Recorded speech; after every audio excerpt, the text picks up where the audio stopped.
국민의힘 김기현 의원이 당대표 불출마를 선언했던 나경원 전 의원과 전격 회동했습니다. 네, 김기현, 안철수, 양강 후보의 대립 속에 이번 회동이 미칠 영향이 주목됩니다. 취재 기자 연결해 보겠습니다. 구하림 기자. 네, 김기현 후보와 나경원 전 의원은 오늘 오찬 회동을 한 뒤 나란히 서서 입장을 함께 밝혔습니다. 김 후보는 윤석열 정부의 성공, 또 내년 총선 승리를 위해 나 전 의원에게 더 많은 자문을 구할 것이라고 했고, 나 전 의원은 필요한 부분에서 역할을 하겠다 이렇게 말했습니다. 영상으로 먼저 보시겠습니다. 우리 나경원 대표님과 함께 더 많은 의견을 나누고 나 대표님의 자문을 구하도록 하겠습니다. 총선 승리를 위해서 이 필요한 부분에 대한 역할을 하겠다 이렇게 알아주시면 좋겠습니다. 나 전 의원은 친윤계 공세에 전당대회 불출마를 선언했던 바 있는데요. 김 후보와의 연대가 본격화하는 것 아니냐 이런 관측이 나오는 만큼 오늘 회동이 앞으로 전당대회 판세에 어떤 영향을 미칠지 주목됩니다. 오늘 첫 정견 발표회가 열린 가운데 김기현 후보와 안철수 후보의 신경전 계속되고 있습니다. 김 후보는 자신의 SNS에 안철수 후보가 2012년 대선 당시 요즘 세상에 간첩이 어디 있느냐라고 말했다며 지금은 어떻게 생각하는지 밝혀야 한다고 했습니다. 정체성 문제를 걸고 넘어진 건데요. 안 후보의 과거 언행이 당의 정체성에 부합하는가 하는 의문이 있다. 이런 취지로 말한 겁니다. 이에 대해 안 후보는 지난 대선 당시 윤석열 당시 대선 후보와의 단일화를 통해 자신의 생각을 이미 증명한 문제라고 대답했습니다.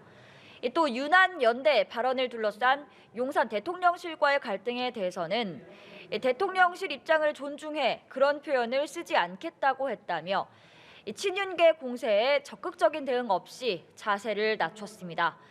이준석 전 대표 측근인 천하람 당대표 후보는 윤 대통령의 당무 개입 논란과 관련해 월 당비 300만 원을 내는 윤 대통령이 딱 그 정도의 영향력만 행사하겠다는 의미인지 되묻고 싶다라고 말했습니다. 또 윤상현, 조경태 의원과 황교안 전 대표도 이 본선 진출을 위해 막판 속도를 내고 있습니다. 네, 이번엔 야권 상황 살펴보겠습니다. 더불어민주당 이재명 대표가 이번 주 금요일 서울중앙지검에 다시 출석한다고 밝혔는데요. 자세한 내용 전해주시죠. 그렇습니다. 민주당 이재명 대표는 이 대장동 개발 의혹과 관련한 조사를 받기 위해 이번 주 금요일인 10일 서울중앙지검에 출석하겠다고 밝혔습니다. 먼저 영상으로 보시겠습니다. 출석에는 지도부 의원님들 다 안 간다고 보시는 걸까요? 제가 오지 말라고 신신당부했습니다. 네, 이렇게 이 대표는 변호인만 대동한 채 혼자 출석하겠다는 입장을 또 밝혔는데요. 민주당 안호영 수석 대변인은 이 대표가 당무와 국정에 주력하기 위해 주말에 출석하겠다고 했지만 검찰 측에서 주중 출석을 고집했다고 설명했습니다.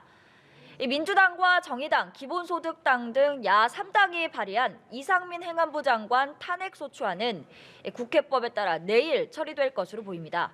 민주당 박홍근 원내대표는 이상민 장관이 뻔뻔한 버티기로 국민의 상식을 우습게 여기고 있다며 탄핵안 강행 처리 의지를 재차 밝혔습니다. 국민의힘 주호영 원내대표는 요건이 되지 않는 탄핵으로 인해 이 장관의 직무가 정지되고 탄핵안도 기각되면 그 책임은 민주당이 져야 한다고 했고, 또 법사위 검토 절차가 남아있다며 민주당의 입장이 마치 국회 전체를 대변할 수는 없다고 선을 그었습니다. 이런 가운데 국회에서는 경제 분야 대정부 질문이 지금 진행되고 있습니다. 한덕수 국무총리, 추경호 경제부총리 등이 참석한 가운데 최근 난방비 폭탄 사태 같은 다양한 경제 현안에 대한 질의가 나오고 있습니다. 지금까지 국회에서 전해드렸습니다.